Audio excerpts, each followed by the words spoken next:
Good morning बच्चों। आज हम और आप जो चर्चा करेंगे वो बहुत ही रोचक टॉपिक है, बहुत ही इतना रोचक जिसमें समझ लें आप अपने बारे में ही केवल सीखेंगे। और ये इसमें हम लोग आज जो चर्चा करेंगे ये टॉपिक है जैव प्रक्रम, लाइफ प्रोसेस। इस चैप्टर में हम लोग मुख्यतः जो चर्चा करेंगे सजीव एवं निर्जीव के बीच के अंतर के बारे में, जैव प्रक्रम क्या है और कुछ जैव प्रक्रमों के बारे में विस्तृत जानकारी प्राप्त करेंगे, जिसमें हम लोग को आएगा पोषण, शोषण, परिवहन, उत्सर्जन। आपके जस्ट बगल में देखेंगे उसका इंग्लिश में भी लिखा हुआ है। सबसे पहले आप में से कोई बता सकते हैं पेड़ पौधे सजीव हैं या निर्जीव? हम सजीव हैं या निर्जीव? आपका जो चॉक, बोर्ड, डस्टर ये सब क्या है, सजीव हैं या निर्जीव? आपके क्लास में जो पंखा लगा हुआ है क्या ये सजीव है? कुछ तो ऐसे गुण होंगे जो सजीव में होते होंगे और निर्जीव में नहीं होते होंगे। अगर हमें कहें कि किसी एक गुण के आधार पे सजीव और निर्जीव को अलग करें तो हमें कहना होगा सजीवों में आणविक गति होती है, जबकि निर्जीव में आणविक गति नहीं होती है।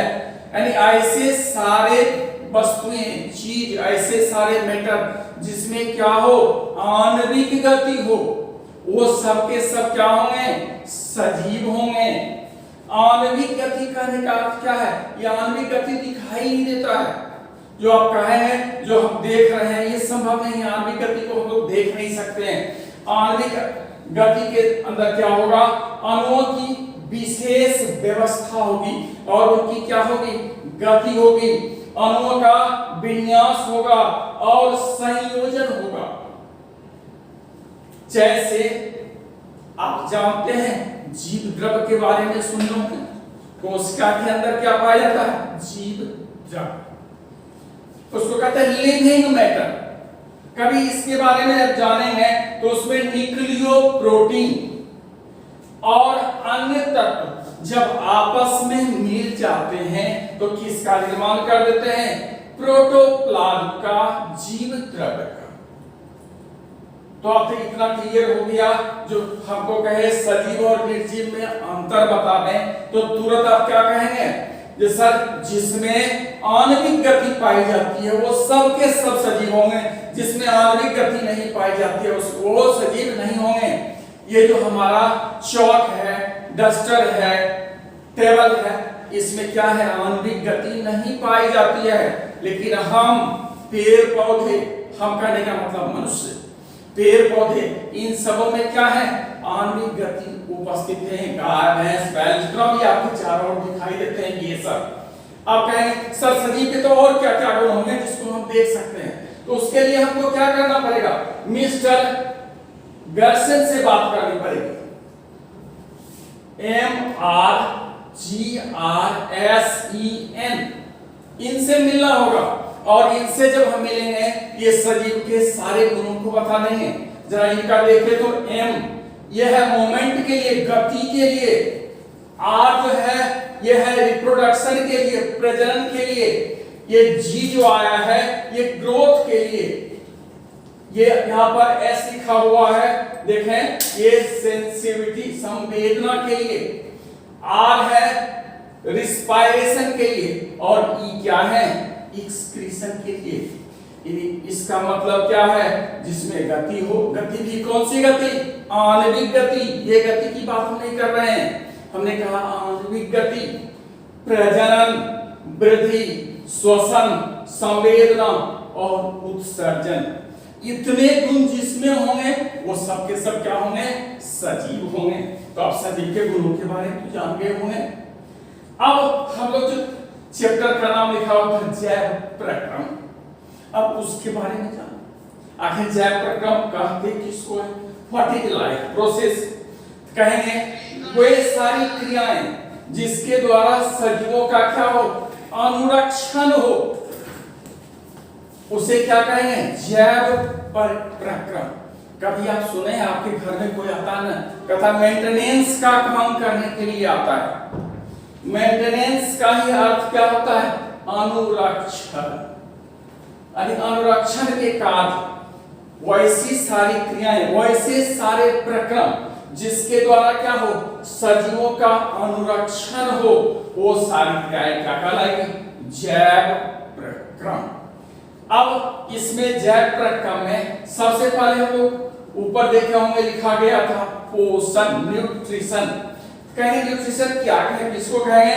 तो जैविक प्रक्रियाओं के संचालन, वृद्धि, टूट फूट को रोकने आदि कार्य के लिए जीवों को ऊर्जा की आवश्यकता होती है, पोषक तत्वों की आवश्यकता होती है।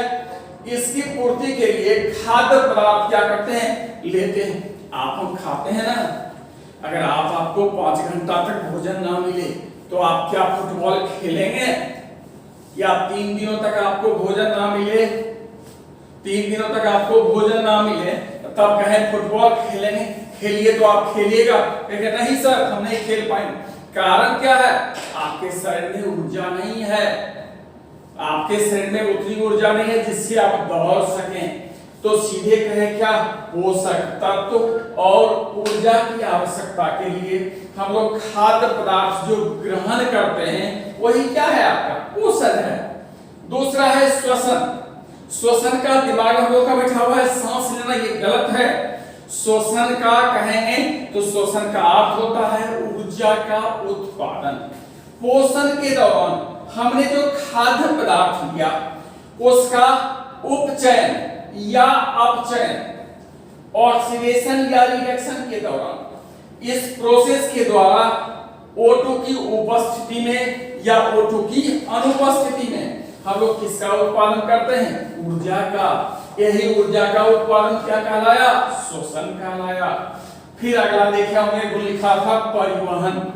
तो एक कोशिकीय जीव जितने भी होते हैं वो क्या करते हैं? विसरण, डिफ्यूजन के द्वारा अपने और वातावरण के बीच गैसों का, पदार्थों का आदान प्रदान कर लेते हैं। इसलिए वहां पे परिवहन तंत्र की आवश्यकता नहीं होती है।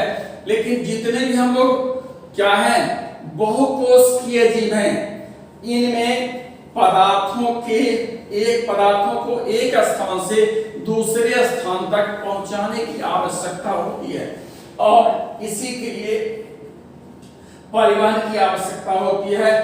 तो खाद्य पदार्थ को ग्रहण करना, गैसों का आदान प्रदान करना और अवशिष्ट पदार्थों को निकालना, ये किस क्रिया में होता है? परिवहन के दौरान। कि ये 3 क्रियाएं, ये 3 कार्य कहाँ होंगे? परिवहन में, जिसका कि हम लोग आगे विस्तृत जानकारी लेंगे।